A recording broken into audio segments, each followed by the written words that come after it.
Inilah rekaman CCTV warga saat satu truk bermuatan kayu yang tidak kuat menanjak tiba-tiba berjalan mundur di Jalan Kabupaten Desa Pancur, Pasuruan, Jawa Timur. Akibat truk yang mundur tidak terkendali ini, pengendara motor yang tepat berada di belakang tertabrak dan menewaskan satu anak laki-laki berusia 9 tahun. Sementara satu orang lainnya terluka parah dan langsung dilarikan ke rumah sakit. Insiden maut ini langsung mengundang perhatian warga sekitar yang memadati lokasi. Sopir truk yang kini diperiksa di Polres Pasuruan mengaku tidak mengetahui kontur jalan yang dilaluinya dan diduga membawa muatan melebihi kapasitas. Kecewa tidak pernah mendapat perhatian dan bantuan dari pemerintah saat pandemi COVID-19, puluhan sopir angkutan kota di Medan, Sumatera Utara berunjuk rasa di Jalan Jamin Ginting. Dengan membawa poster bertuliskan tuntutan, mereka meminta pemerintah kota Medan untuk memberi perhatian karena pandemi COVID-19 berdampak pada mata pencaharian mereka. Dalam sehari, sopir angkot di kota Medan mengaku hanya bisa mendapat uang Rp20.000 dan bahkan bisa juga tidak mendapatkan penghasilan. Unjuk rasa puluhan sopir angkot ini tidak berlangsung lama setelah polisi yang datang ke lokasi meminta mereka membubarkan diri guna menghindari kerumunan massa.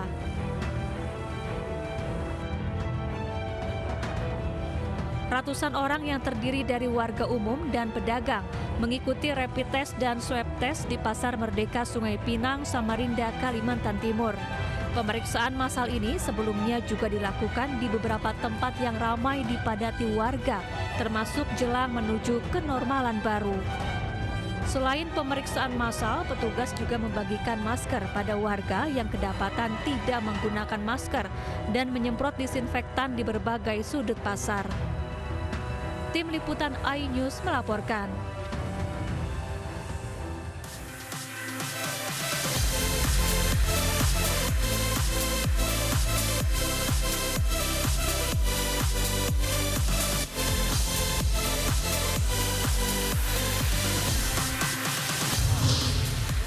Jenazah PDP COVID-19 jatuh gugus tugas COVID-19 Kabupaten Pali, Sumatera Selatan meminta maaf.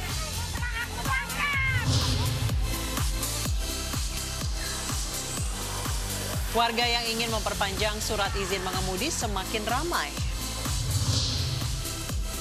Jakarta masuki masa transisi sholat Jumat pertama, abaikan jaga jarak fisik.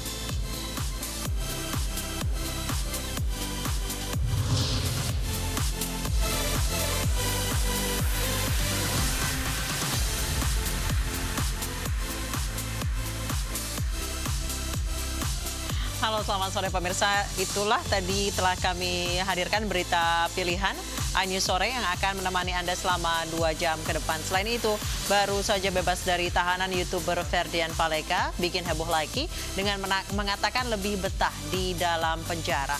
Bersama saya Anissa Dasuki. Dan saya Aprilia Putri, inilah iNews Sore selengkapnya.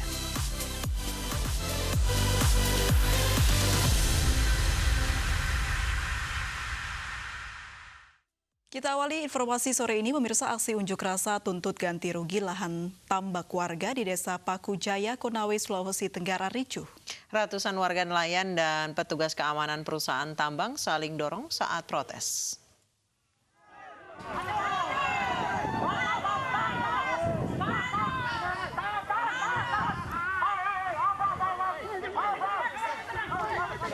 Ratusan nelayan tambak Desa Paku Jaya, Konawe, Sulawesi Tenggara dihalau petugas keamanan perusahaan tambang saat berunjuk rasa di jalur angkut tambang. Warga berusaha masuk ke perusahaan untuk meminta ganti rugi lahan mereka yang dijadikan jalan hauling atau jalan pengangkutan dari areal tambang. Demonstran mengancam jika ganti rugi lahan tidak dibayarkan, maka akan terus berunjuk rasa dan menutup jalan. Lahan yang bermasalah merupakan tambak ikan warga yang telah dijadikan mata pencaharian selama 10 tahun.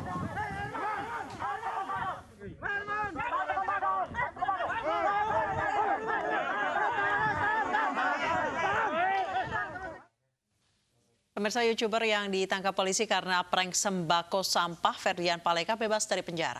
Namun setelah bebas, Ferdian berulah lagi dengan mengaku betah di dalam penjara.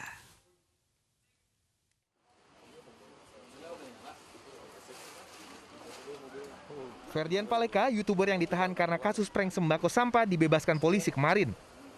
Namun setelah menghirup udara bebas, Ferdian kembali berulah dengan mengaku dirinya betah di dalam penjara. Di dalam saya sangat betah, lebih betah di dalam. Video pengakuan Ferdian kembali viral dan mendapat beragam respon dari warganet. Sementara kuasa hukum Ferdian telah mengklarifikasi bahwa Ferdian hanya bercanda. Ferdian dan dua rekannya dibebaskan polisi karena Yayasan Srikandi Pasundan mencabut laporan atas perbuatan tidak menyenangkan. Ferdian bersama dua rekannya telah mendekam sekitar sebulan di ruang tahanan Polrestabes Bandung. Tim Liputan iNews melaporkan. Ferdian Paleka dan teman-temannya ditangkap polisi karena membagikan sembako sampah kepada sejumlah waria. Sempat masuk daftar pencarian orang, Ferdian Paleka ditangkap di Pelabuhan Merak.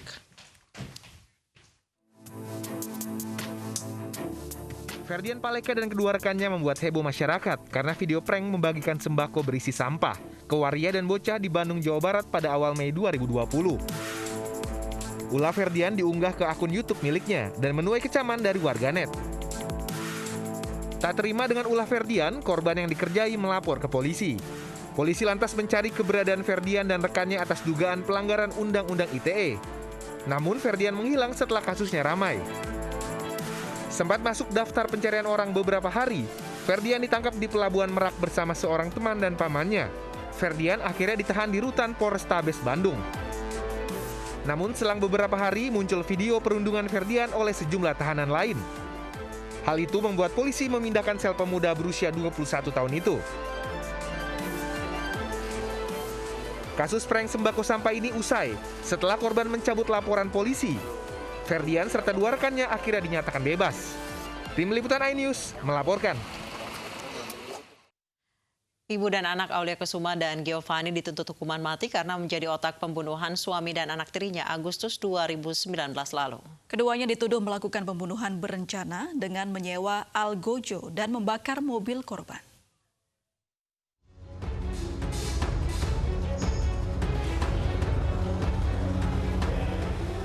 Sidang tuntutan terdakwa pembunuhan berencana Aulia Kesuma dan anaknya Giovanni Kelvin Octavianus dilangsungkan di Pengadilan Negeri Jakarta Pusat. Sidang kasus pembunuhan Edi Chandra dan anaknya Adi Pradana yang terjadi Agustus 2019 lalu digelar secara virtual dengan protokol COVID-19.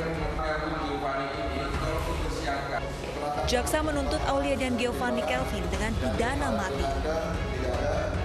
Keduanya diduga merencanakan pembunuhan terhadap suami dan anak tirinya. Kuasa hukum kedua terdakwa ajukan keberatan atas keputusan jaksa penuntut umum. Ini dari kuasa hukum Aulia dan Kevin Giovanni melihat tuntutannya terlalu sadis. Padahal jelas semua ide-ide dasar pembunuhan berencana ini dimulai dari Rodi. Jaksa penuntut umum juga menjatuhkan hukuman mati terhadap dua eksekutor yang disewa oleh Aulia, Gusmawanto alias Agus dan Muhammad Nur Said alias Sugeng. Sementara terdakwa Rodi Saputra, Supriyanto alias Alpart dan Karsini, pembantu Aulia yang diduga sebagai kaki tangan dalam kasus pembunuhan ini, dituntut dengan hukuman 15 tahun penjara.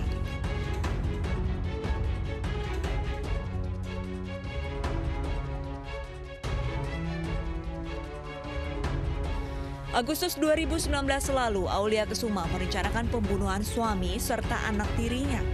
Pembunuhan dilatar belakangi pelaku yang terdesak utang hingga 10 miliar rupiah. Aulia meracuni suami dan anak tirinya dengan mencampurkan racun di dalam jus hingga meninggal dunia.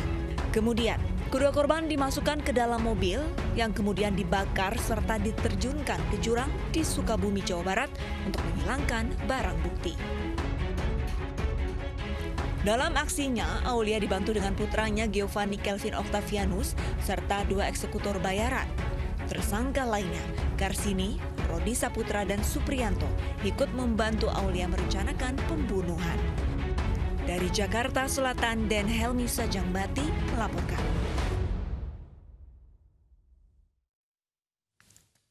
Pemirsa, 2 jambret nyaris tewas di amuk warga di Jalan Lingkar, Kota Medan, Sumatera Utara pagi tadi. Pelaku sebelumnya tertangkap tangan merampas tas milik mahasiswi yang berdiri sendiri di tepi jalan.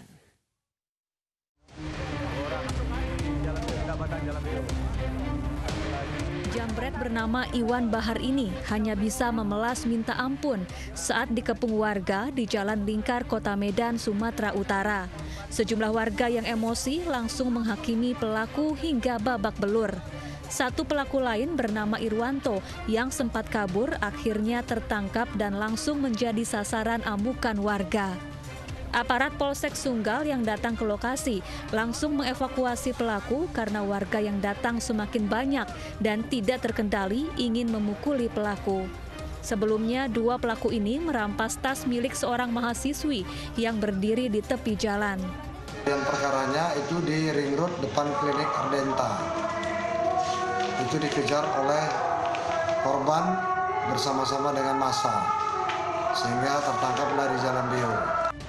Kedua pelaku yang babak belur ini kini meringkuk di sel tahanan Polsek Sunggal dan terancam hukuman maksimal 9 tahun penjara. Dari Medan, Sumatera Utara, Ahmad Ridwan Nasution, iNews melaporkan. Pemirsa, warga yang ingin memperpanjang surat izin mengemudi di Polres Jakarta Selatan ramai, bahkan banyak pemohon yang mengaku datang sejak subuh. Polres Jakarta Selatan memberlakukan kuota untuk menghindari penumpukan warga. Para pemohon surat izin mengemudi antri di Polres Jakarta Selatan menunggu giliran dipanggil petugas. Antrean ini terjadi lantaran Samsat keliling tidak beroperasi seperti biasa karena pemberlakuan PSBB di Jakarta, sehingga permohonan SIM dialihkan ke Polres. Mereka diminta tertib antri dengan menjaga jarak satu sama lain untuk menghindari persebaran COVID. Tadi aku ngantrinya dari jam 4 pagi, itu dapat nomor 47. Iya, mau perpanjang. Cuma tadi bagus sih sistemnya, jadi tadi kita datang subuh-subuh tuh udah banyak yang ngantri. Cuma tadi ada dari polisinya langsung arahin untuk kita ngantri tadi di depan. Polres Jakarta Selatan membagi pengurusan SIM dalam 3 gelombang untuk menghindari penumpukan orang. Gelombang pertama dari jam 6 pagi sampai siang, gelombang kedua jam 1 hingga jam 2 siang, dan gelombang ketiga dimulai setengah 3 siang. Antrian permohonan SIM juga terjadi di Polres Jakarta Timur. Sejak dini hari, ratusan warga sudah memadati kantor Satwil Lantas Polres Jakarta Timur. Warga rela berdesakan mengantri demi memenuhi kuota antrian yang dibatasi hanya untuk 200 orang. Jumlah warga yang datang tidak sebanding dengan kuota sehingga terjadi kerumunan. Dari Jakarta, Helmi Sajangbati dan Rio Manik, iNews melaporkan. Pemirsa, selengkapnya terkait membeludaknya antrian warga yang ingin memperpanjang SIM, sudah bergabung bersama kami Wakil Dirlantas Polda Metro Jaya, AKBP Hari Purnomo. Selamat sore Pak Hari. Selamat sore Mbak. Baik, Pak Hari, apa sebenarnya menyebabkan banyaknya lalu ada penumpukan antrian SIM begitu Pak? Ya baik, jadi benar bahwa beberapa hari terakhir ini, kurang lebih mulai hari Senin kemarin, memang terjadi pelonjakan masyarakat yang memohon perpanjangan SIM. Ini memang terjadi karena pada masa pandemi corona kemarin, kalau tidak salah di pertengahan bulan Maret kemarin, maka layanan untuk perpanjangan SIM itu untuk sementara kita hentikan hingga tanggal 30 Mei yang lalu. Kemudian barulah ketika kita buka pelayanan untuk perpanjangan SIM, maka masyarakat berbondong-bondong untuk mengurus perpanjangan SIM-nya. Sehingga wajar masyarakat yang kemarin SIM-nya mati pada masa dari tanggal sekitar 17 Maret sampai dengan 30 Mei, mereka kemudian berbondong-bondong ke layanan-layanan SIM yang ada di wilayah Jakarta ini, dan kemudian terjadi penumpukan antrian di beberapa lokasi tersebut. Baik Pak, untuk dispensasi diberikan sampai tanggal 30 Juni. Apakah dalam waktu 1 bulan ini ada selama dari Februari hingga akhir Mei itu layanan ditutup, berarti ada sekitar 3 bulan masyarakat yang rentang waktu SIM-nya habis di masa 3 bulan itu punya waktu 1 bulan untuk memperpanjang SIM mereka. Apakah selama 1 bulan ini bisa diakomodir semuanya Pak dengan pembatasan kuota? Ya, insya Allah bisa. Jadi memang benar masa dispensasi ini yang terakhir adalah dari tanggal 2 Juni sampai dengan tanggal 30 Juni. Artinya ada sekitar kurang lebih 1 bulan masyarakat mempunyai kesempatan untuk mengurus perpanjangan SIM-nya. Dan kami yakin ini bisa mengakomodir masyarakat yang ingin memperpanjang SIM. Karena memang dari hari pertama kemarin, hari Senin hingga hari Jumat ini, itu memang cukup banyak. Total semua yang sudah kita layani itu sekitar 11.500. Namun trennya itu menurun. Misalkan seperti kemarin hari Kamis itu yang kita layani secara keseluruhan itu 4.600 pemohon. Hari ini baru kita rekap, tapi kurang lebih sekitar 3.000-an.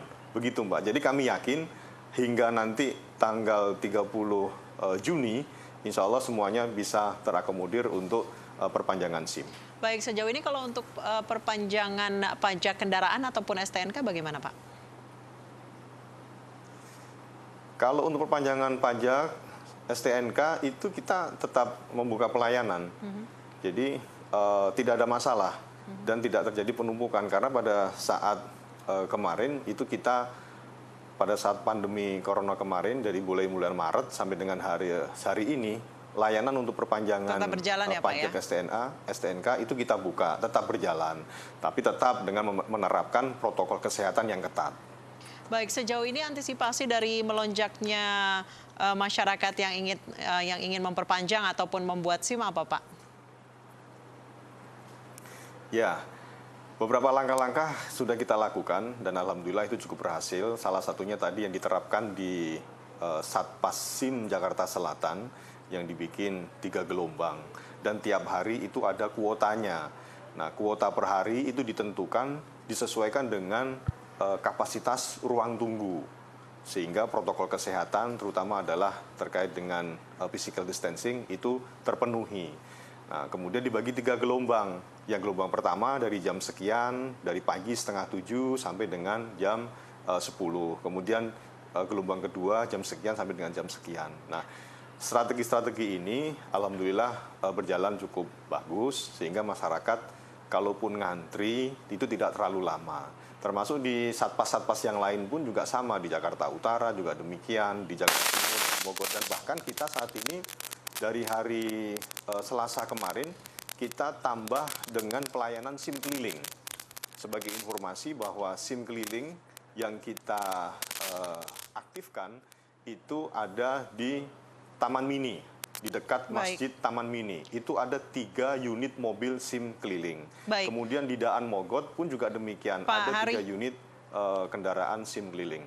Baik, Pak Hari, sejauh ini ada masyarakat, tadi informasi dari teman-teman liputan kami bahwa ada masyarakat yang mengantre sejak jam 4 pagi, bahkan jam 4 pagi sudah dapat nomor antrean nomor 40, Pak. Imbauan untuk masyarakat seperti apa agar tidak terjadi penumpukan? Dan kemudian juga ada kekhawatiran masyarakat ingin buru-buru buat karena mungkin takut belangkonya kosong dan lain sebagainya. Apa jaminan dari kepolisian, Pak, sejauh ini?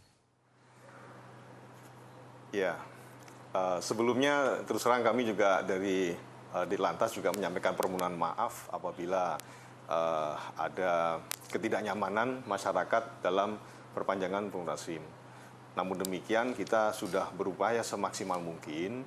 Memang ada beberapa juga masyarakat kemarin menyampaikan, Pak, kami datang dari tadi pagi loh Pak, dari jam 4 pagi, ada juga yang jam 3 pagi. Tapi memang mereka masih tetap sabar, kemudian kita layani. Tetapi dengan alasan untuk menerapkan protokol kesehatan mencegah penyebaran virus, maka kita batasi kuotanya. Nah, oleh karena itu, masyarakat masih mempunyai kesempatan setidaknya 20 sampai 25 hari ke depan, tanggal 30 Juni. Kalau memang hari ini tidak mendapatkan nomor antrian, ya sudah, kembali saja, besok diulangi lagi. Mungkin bisa lebih pagi, jam 4, jam 3, sehingga tetap bisa mendapatkan antrian dan bisa diurus untuk perpanjangan SIM. Artinya kita sama-sama bekerja sama dalam rangka untuk mencegah penyebaran virus corona, dan mudah-mudahan dengan langkah seperti ini masyarakat bisa memahami. Kalau ketersediaan belangko masih aman ya Pak, jadi masyarakat tidak perlu khawatir ya Pak? Oh, tidak ada masalah. Material, belangko itu tidak ada masalah, cukup. Baik. Tidak ada masalah. Baik, terima kasih AKBP Hari Purnomo, Wakil Dirlantas Polda Metro Jaya telah bergabung bersama kami di iNews Sore. Pemirsa, hari ini seluruh masjid di Jakarta menggelar sholat Jumat perdana sejak pandemi corona dan penerapan PSBB. Presiden Joko Widodo dan Ketua Dewan Masjid Indonesia Yusuf Kala menunaikan sholat Jumat dengan protokol kesehatan.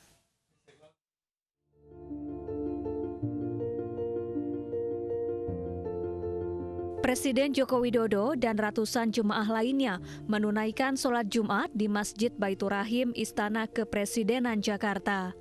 Sebelum memasuki masjid, Presiden Jokowi dan seluruh jemaah menjalani pemeriksaan suhu tubuh dan wajib mencuci tangan.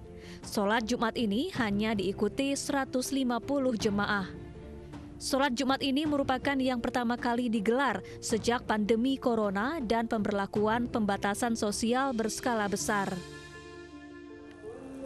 Ketua Dewan Masjid Indonesia Yusuf Kala menunaikan sholat Jumat di Masjid Al-Azhar, Jakarta.